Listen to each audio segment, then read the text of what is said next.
Tony, that quarterback competition, everybody's going to want to know. How do they look through these first 3 days? 4 days in of practice, we're gonna put it down on Wednesday, let them scrimmage a little bit, but you definitely can see the ability. Especially the young guys are a lot of talent, but still trying to process everything.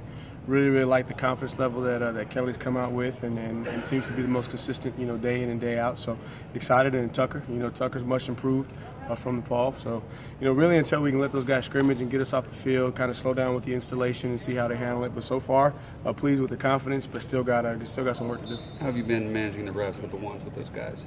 I've let Coach Streeter, handle that, and he does a good job of trying to get all those guys opportunities. But obviously Kelly is the one that's getting the majority of the reps, and then Tucker, and then also Zarek Cooper, and then trying to bring Hunter along, as we can. Again, just a freshman, should still be in high school. He's 4 days into a college installation. You see definitely the arm talent and the ability, but still trying to figure it all out. You had 5 guys in the NFL Combine this past weekend who were skill guys on this team last year. How much of a challenge is it to replace all those guys?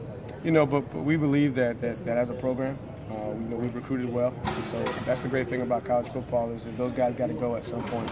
But it's a challenge. Obviously, you had a comfort level with Deshaun and Leggett and Wayne and those guys. But I really like the confidence that I'm seeing with the guys to give them an opportunity. But we're still not where we need to be. We've got a long time until we play, 4 days in. But like the energy, the intensity, and the guys look like they're taking some ownership for this offseason, and we still got work to do, but excited for the challenge. Do you have to change anything as a result of losing all those guys? Every spring we go back to the basics, so we'll start over. So even if those guys will return, we're going to go back to the basics and the nuts and bolts of what we do, because each season is going to present its challenges. Obviously each season is different, each team is different, and so the offense is going to be suited to the strengths of those guys, of where they're at. And so you really don't change, because this spring we're going back to the basics, whether those guys are here or not. How the running backs looked, and with C.J. Fuller, he proved his ability to catch the ball downfield. We know that Feaster has really good hands as well. Is that a feature part of this offense that we could see this spring? I think as we progress, but going back to the basics of what we do, we haven't gotten to that point yet. But I plan to be able to add some of those elements, as those guys continue to progress. But C.J. Finished the season as the number 2 guy, so naturally he'll start in that position. But we'll have some separation as we put the pads on and get out the way as we progress through spring and let those guys get hit a little bit. But really like the confidence level of those 3 guys. You see evenness out of Feaster, but we still got to remember he's a young guy, so there's still a lot of things that I'm teaching him. Fuller looks very confident. Choice has a different confidence level about him. You're starting to see that he's not thinking about things. He's playing with a high level of confidence. So I'm excited to get into the portion of spring where we take the we go full contact, we get off the field, and we let those guys play, because I think they're really going to battle it out. Is Choice a lot healthier now than he was at this time last year? I don't know if you would say healthier, but I just think there's a renewed sense of confidence. Obviously, with Wayne moving on, they know there's an open spot, and he believes. And we got to remember that he was the guy that could potentially have gotten the nod, back freshman year before he gets hurt. So what you're seeing just that level of confidence that he came in with. Choice is a very conscientious guy, and learning pass protection is something that he's really had to improve upon. But now you see that he's not thinking about it. He's putting his face in the sand. He's being physical, and so I really like the way that he's moving on. Where do you think the factors in alongside those other 2 guys? Well, hopefully, all those guys will have an opportunity to contribute. Each bring something different to the table, and it'll be up to them. It'll be, the separation, just like, going into it before Wayne became the dominant guy, the alpha guy.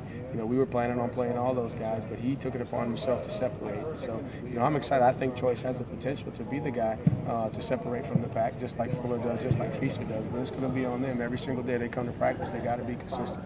There's a certain level of expectation that the number 1 guy has to have, and we try to develop that expectation in all those guys. But he definitely has everything that he needs, to be that guy. He just has to take ownership of it and create the separation on practice. Where are you at with tight end competition right now? Where are those guys at in terms of replacing Jordan? Jordan is a great player. Obviously he's going to leave here as a record holder and one of the best tight ends in school history. But, Milan naturally is a guy that we feel like is going to progress there. And like his confidence level, you're starting to see him move around, make some catches with confidence, be more consistent. You're seeing Garrett's much improved. Obviously Garrett was the type of guy that gave us a lot in the running game and works every single day, to be that passing threat and that matchup problem that Jordan was. And, bringing Chalk along, and then you got DJ Greenlee. This guy been in the system for a while that's going to have an opportunity. So really like to see I like the way those guys are moving. But until we get out of the way, put the ball down, get off the field, and let them compete, we won't know. I feel like you'll still have one tight end who plays the majority of the snaps, or will it be more of a rotation? Like I said, I think it just depends. Each year is different. And as we get through the spring, get into fall camp, we kind of know the identity of this year's team. And I think that was something that we had to learn with last year's team. I think everybody wanted the 16 team to be just like the 15 team, and we were a little bit different. So each year is going to present it. Each personnel grouping and a group of guys and their temperament is going to determine kind of how we rotate. But we won't know that until we get into the fall. You talk so much about the skill guys you're losing on offense, but not many talk about Jay Guillermo. How hard is it to replace a guy like that? What he brings both on and off the field, and his Falcinelli ready to take over the reins at center? I tell you what, very pleased with where Falcinelli is. Just I think a lot of it has to do when guys know that they got a legitimate shot to be the guy. I think Jay had put himself in a position where he solidified that spot, and unless there was injury, Falcinelli was in a situation where he wasn't going to play quite as much. But now that he knows that it's his job to go and win and have a true opportunity to compete, you're seeing a different confidence level, and he's plenty smart enough. The biggest thing there is just getting the experience, and I think even Jay early on, it took him a while to gain that experience. But I go up to Coach Sweeney sometimes and I talk to him. I say, man, you're gonna miss Deshaun, but I'm gonna miss Jay Guillermo because being in charge of the run game and then also the protections, how important that center is. With as fast as we play, how much is on his plate to be able to identify correctly and get everybody on the same page. But no doubt that Falcinelli can definitely fill those shoes. Now, obviously, he's gonna have to learn just like Jay had to learn, but definitely has the skill set to do it. I know it's kind of early, but a week into spring, where are the guys at in terms of meeting the expectations you and the coaching staff have, just in general? I think when we start each spring, we start over. And so I think our expectations are different than the people on the outside of our walls. And really our expectation is just to return to the basics, the practice habits, the way that we practice. The reason that we've been successful as a program is because of the way that we practice. So very pleased with the intensity, the attention to detail, and the retention that these guys started the spring with. And then now as we roll into the section where we're going to start scrimmaging, then we'll have an opportunity to assess if they're meeting the expectations. But through the first 4 days, with the older veteran guys, you're just seeing that confidence level carry over. They're practicing the right way, they're practicing hard, they're taking care. Today, we had some very competitive segments of practice and love the energy, love the competitiveness on both sides. Where does Cervenka fit in with his offensive line, and are you moving him around a lot? Really trying to get him honed in as a center for us. We believe that he could be a center, and he's running with the second unit and doing a really good job.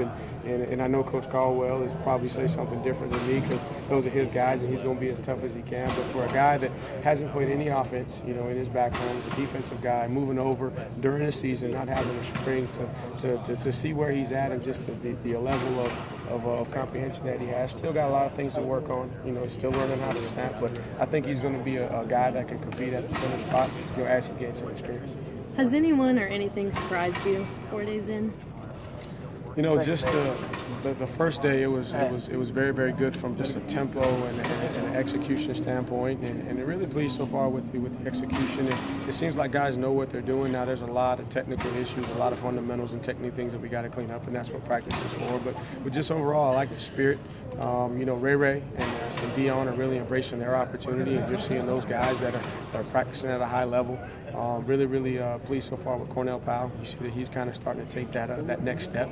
And again, I think it happens to guys when they feel like, hey, they got a legit opportunity. When there's not an established guy, a 2-year, 3-year starter, or a record holder in front of them, they feel like they got an opportunity to compete. You see those guys playing with high level confidence.